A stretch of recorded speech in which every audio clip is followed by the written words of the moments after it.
ये कहानी है रामनगर की। रामनगर में एक परिवार है रामलाल का। इसमें परिवार का मुखिया रामलाल और उनके दो बेटे चंपक लाल और सेवक लाल की पत्नी कविता रहती हैं। वैसे तो रामलाल के परिवार में सब बढ़िया चल रहा था, लेकिन कविता के आते ही घर में लालच का बीज पड़ गया, क्योंकि कविता बहुत ही लालची बहू थी। धीरे धीरे लालच का ये बीज पेड़ में बदलने लगा और कविता का लालच बढ़ता ही जा रहा था। रामलाल गांव गांव जाकर चूड़ियां बेचा करता था। चूड़ियां ले लो, चूड़ियां रंग बिरंगी चूड़ियां ले लो, लाल भी लाया, पीली भी लाया, हरी भी लाया, नीली भी लाया, चूड़ियां ले लो चूड़ियां। रामलाल का व्यवहार कितना अच्छा था कि गांव की औरतें रामलाल का इंतजार करती रहती। वह रामलाल से ही चूड़ियां लिया करती थी। जैसे ही रामलाल गांव जाता तो गांव की सभी महिलाएं उसके पास आकर जल्दी से जल्दी चूड़ियां खरीद लेती थी। इसी तरह रामलाल के परिवार का भरण पोषण चल रहा था। चंपक लाल का व्यवहार भी अपने पिता रामलाल की तरह ही बहुत सरल और सहज था, परंतु सेवक राम और उसकी पत्नी कविता बहुत लालची थे। एक दिन जब रामलाल चूड़ी बेचने के लिए जा रहा था, तभी अचानक रास्ते में ही रामलाल की तबीयत बिगड़ गई। जब इस बात की खबर चंपक लाल व सेवक राम को मिली, तो वह दोनों रामलाल को अस्पताल लेकर पहुँचे। एक तरफ चंपक लाल अपने पिता की सेहत की चिंता कर रहा था कि वह कब तक ठीक हो पाएंगे। भैया, पिताजी कब तक ठीक होंगे? मुझे बहुत डर लग रहा है।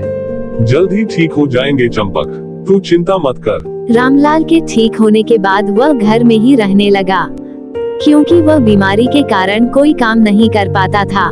चंपक ही अब रामलाल की देखभाल किया करता था और रामलाल की तरह ही चूड़ियां बेचा करता था।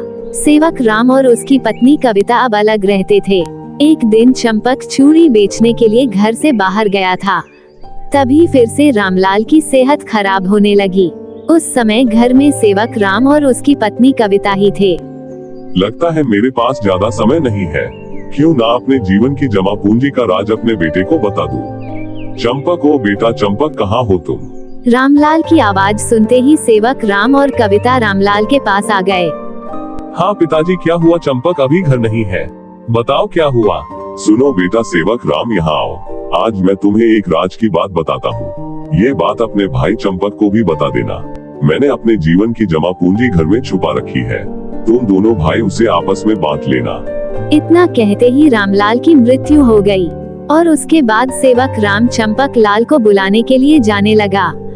तभी कविता ने सेवक राम को रोका और कहने लगी, तुम तो पागल हो, जिंदगी भर इसी तरह गरीब रहना है क्या तुम्हें? जीवित रहते हुए तो पिताजी ने हमें कुछ नहीं दिया, आखिरी बार एक मौका हाथ आया है। अमीर होने का क्या तुम इसे भी अपने हाथ से जाने दोगे? अब उन दोनों ने मिलकर जमा धन को खोजने के लिए एक योजना बनाई। अब हमें पता कैसे चलेगा कि पिताजी ने अपनी जमा पूंजी कहाँ बचा कर रखी है, इस घर में या गांव के बाहर वाली झोपड़ी में? चंपक के घर आते ही सेवक राम और उसकी पत्नी शांत हो गए और रोने का नाटक करने लगे। पिताजी को इस हालत में देखकर चंपक लाल बहुत दुखी हुआ और रोने लगा। सब काम खत्म करने के बाद अगले दिन सुबह सेवक राम अपने भाई से कहता है, सुनो चंपक लाल, अब तुम इस घर में नहीं रह सकते। पिताजी ने ये घर मरने से पहले मेरे नाम कर दिया था और तुम्हारे लिए गांव के बाहर वाली झोपड़ी छोड़ी है। आज से यह घर मेरा है और गांव के बाहर वाली झोपड़ी तुम्हारी। पिताजी की यही आखिरी इच्छा थी कि मैं इस घर में रहूं और तुम गांव के बाहर। पिताजी मेरे साथ ऐसा कैसे कर सकते थे? मैंने तो उनके आखिरी समय में उनकी बहुत सेवा की थी, फिर भी पिताजी ने मुझे घर से बाहर क्यों कर दिया? ठीक है भैया, जैसी पिताजी की आखिरी इच्छा है, मैं गांव के बाहर झोपड़ी में ही रह लूंगा। इतना कहते ही चंपक लाल गांव के बाहर झोपड़ी में रहने के लिए जाने लगा और उसके घर से जाते ही सेवक राम और उसकी पत्नी कविता ने घर में जमा पूंजी को खोजने के लिए खोदना शुरू कर दिया। बहुत खोजने के बाद भी जमा पूंजी उन्हें नहीं मिली और उन्होंने अपना घर भी तोड़कर खराब कर लिया। अब उन दोनों को ना तो जमा पूंजी मिली और ना ही रहने लायक घर बचा। इधर चंपक लाल झोपड़ी को साफ कर रहा था, तभी उसे 2 सोने की पोटली मिली। ये देखकर चंपक लाल बहुत खुश हुआ। अब उस पैसे से चंपक लाल ने एक बहुत बड़ा घर बनवा लिया। इसकी खबर सेवक राम को मिली तो वह चंपक राम से माफी मांगने के लिए उसके घर आया और कहता है, भाई चंपक लाल, मुझे माफ कर दो। मैंने धन के लालच में आकर तुम्हारे साथ बहुत गलत किया था और तुम्हें घर से निकाल दिया था। पिताजी ने आखिरी समय में भी सिर्फ तुम्हें ही याद किया था।